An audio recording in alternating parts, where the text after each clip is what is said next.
Listeners, welcome back to another episode of the Crouch Peak Podcast. As always, a part of the Dust 2 network, this time in audio and video. So thanks for listening and watching. If you're tuning in here, doing some watching, this is obviously the first time that we are here in video. So thank you so much for this pretty historic episode, I would say. In case you don't know, as always, I am your host, yours truly, Lukas DeWitt. You can find me on Twitter at Lukas at Dust2. And if you want to follow the podcast, you can find that bad boy, Crouch_Peak, Peek. And, besides the holy unveiling of this beautiful layout that the lovely designer of Dust 2, Mr. Dylan, you can find him at Gatsby on Twitter, Gatsby.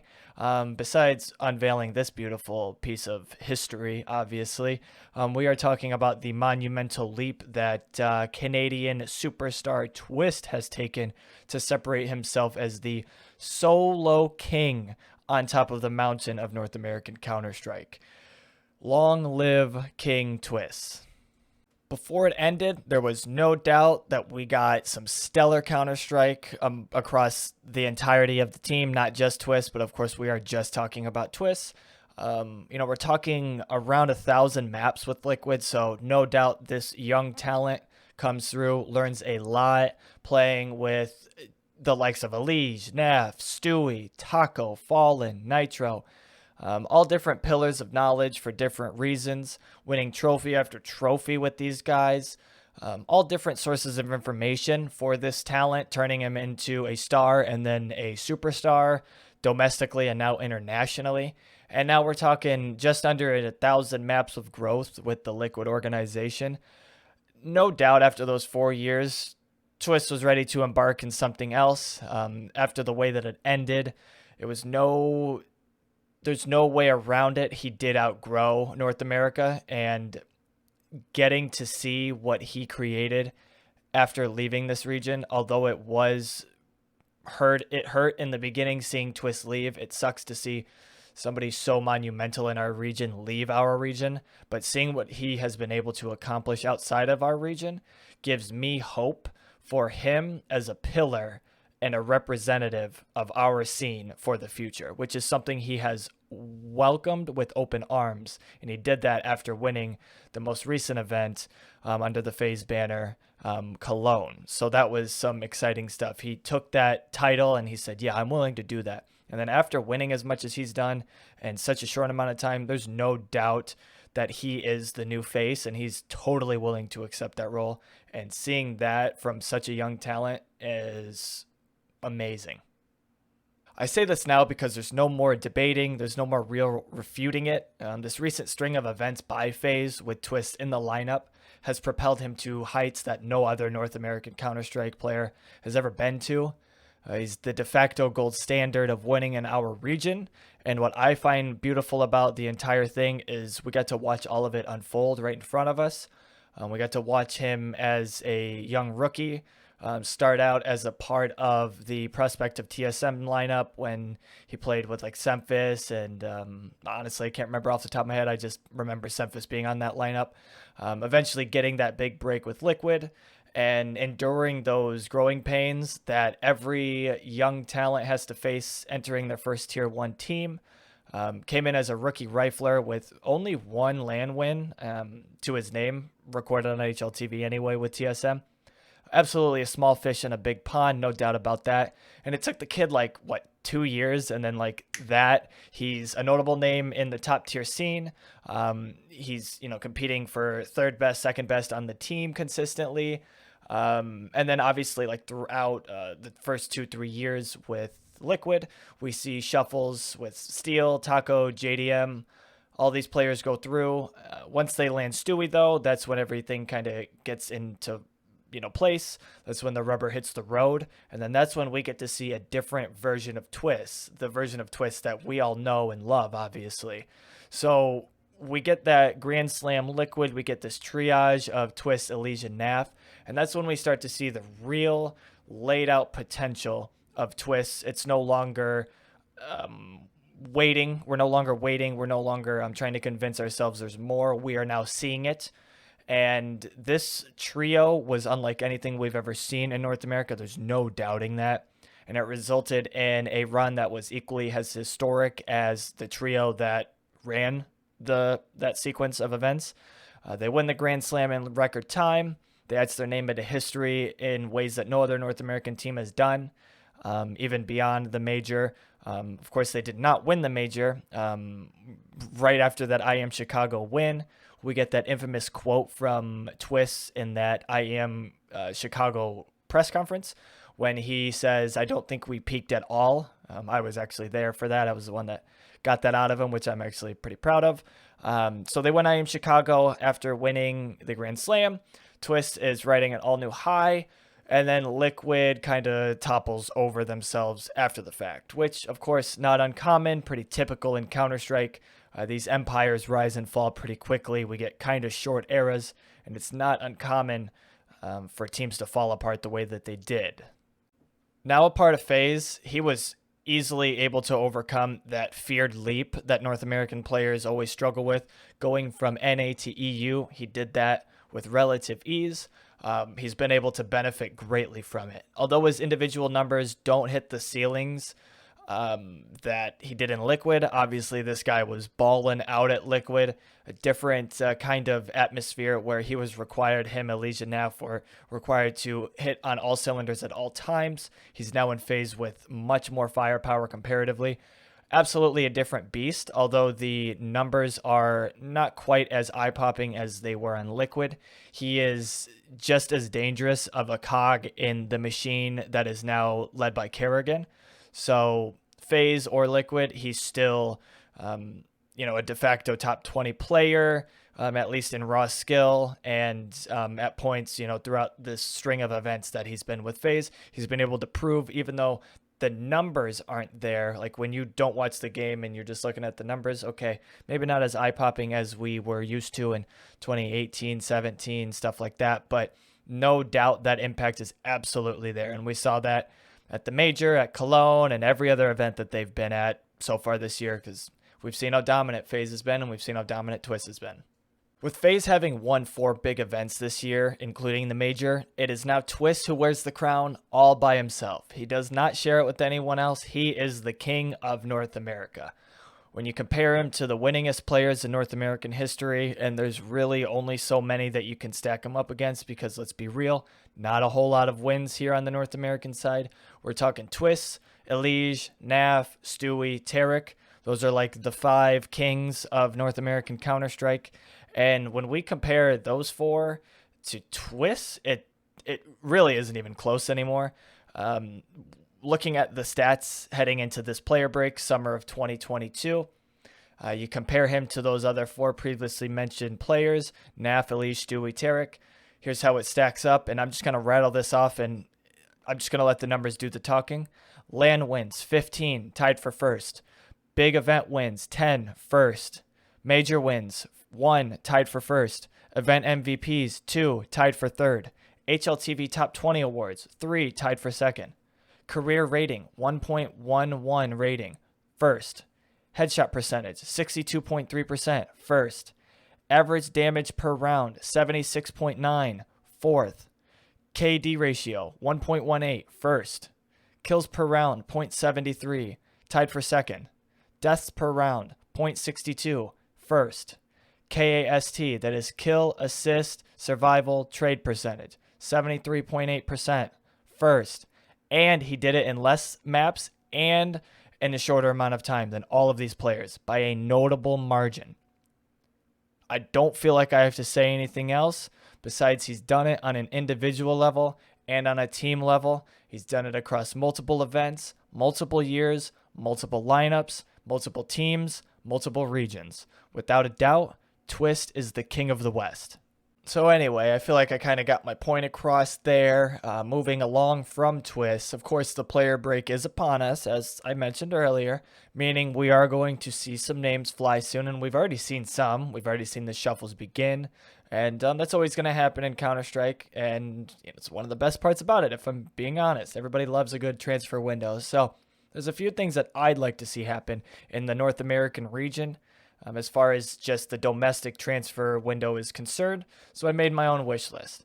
Of course, I made this a little bit prior to the break beginning, so a few things have already kind of happened already, and especially today at the day of recording, which is the 28th. Pretty busy Thursday in the news, in case you missed out. So, of course, you can always check dust2.us if you need to catch up on anything NA related. And yeah, so let's check out this list.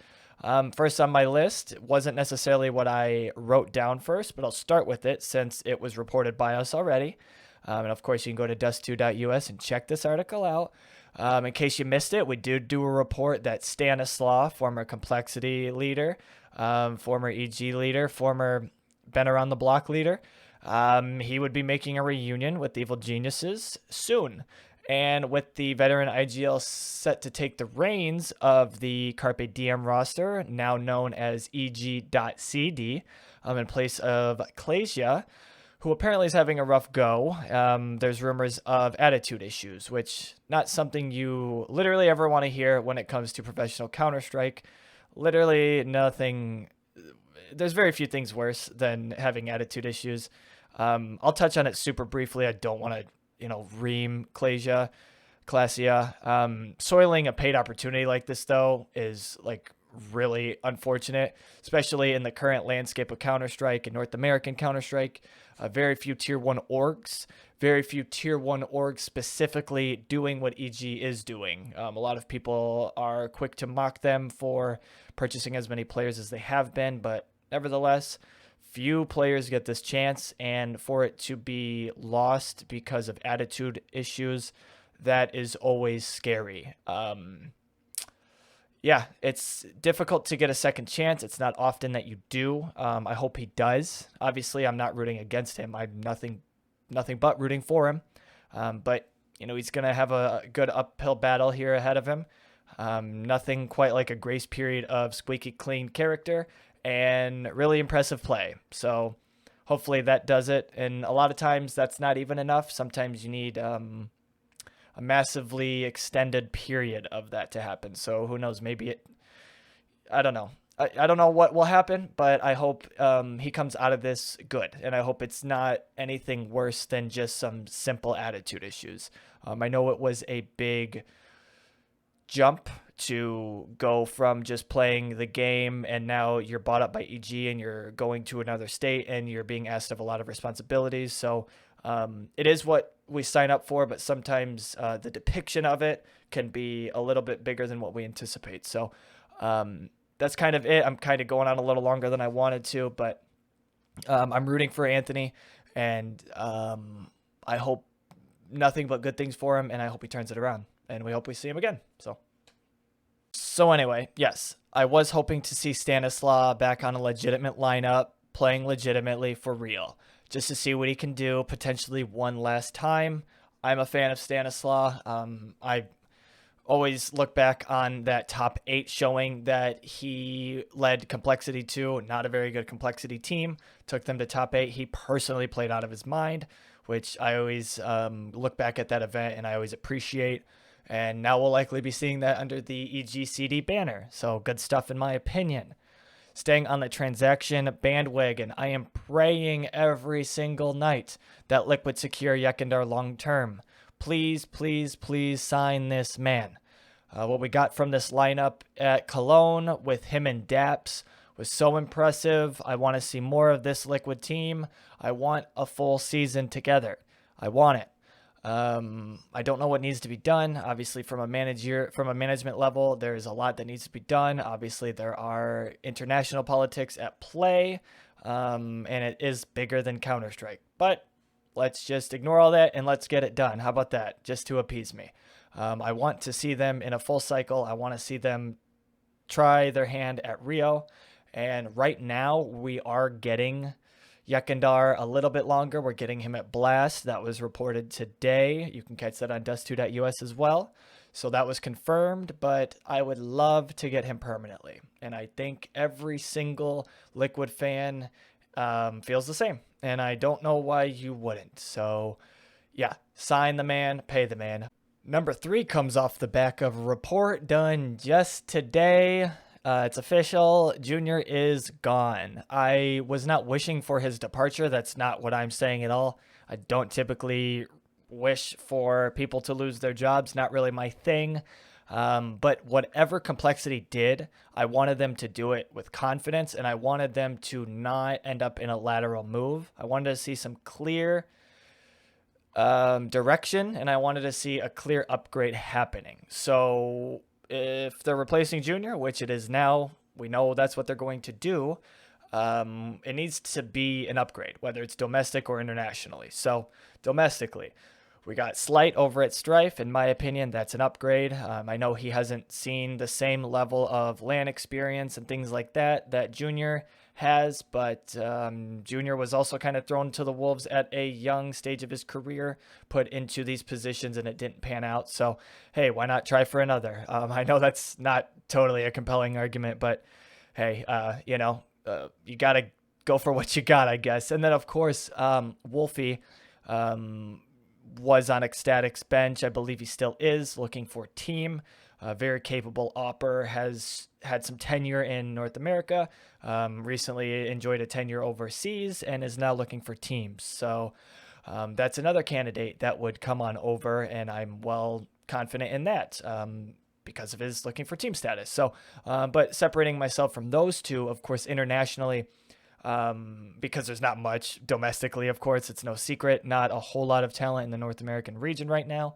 But internationally, of course, you have Smooya, you have Mantu, you have Halzer, you have Poison. And that's just four that really ring true as like obvious candidates to try and snag as replacements for Junior. I believe most of these names that I just called out have in some capacity, at the very least, done some low-level bait on Twitter about the Complexity position opening, maybe like some eye emojis and stuff like that. Poison obviously having some past history with Complexity, so we will see kind of how that pans out, and we'll just play it by ear. The way that I look at it, I think all of these players, the 6 players named, are direct upgrades from Junior. I think there was a lot of upside to be had with Junior, but just didn't pan out. I think there's some mental to work through as far as like dealing with the pressure of the top level Counter-Strike play, dealing with the fandom and the opposite of that fandom and the critics, of course. But I'm not willing to give up on Peyton as a talent. I think he shows tremendous upside on a raw talent and raw skill side of things. So hopefully that's able to be pieced together wherever his next venture goes. And hopefully we get to see him again, hopefully at least a tier 2 level, because he deserves to be there, I would say. And last on my wish list, I just want to see Stamina back on a team, man. Bobby stepped down from Strife just right before the player break. I don't know the exact date. But I would love to see him back on a team before things kick back in action. I loved what Strife was doing with him at the helm. Huge fan of him as an in-game leader. And based on my assessment of him, my conversations with him via text, via, audio, we did some live stream stuff together, just sharing ideas and concepts and stuff. I believe he's a good candidate inside and outside the server as a leader for just about any team in North America, which is pretty rare anymore. Not a lot of leaders in our region, and I believe he is. As a bonus wish, and this is not a contingency, obviously, it would be super cool if he were to rally a team together, get a lineup formed, but under the guise of a new organization, not one, like a bedroom org or anything like that, like a bona fide org with resources and finances to stay relevant for a while in Counter-Strike and an organization that wants to. And that would be pretty cool, just because an organization wanting to come in and build a legitimate foundation and doing it with a young leader like Stamina.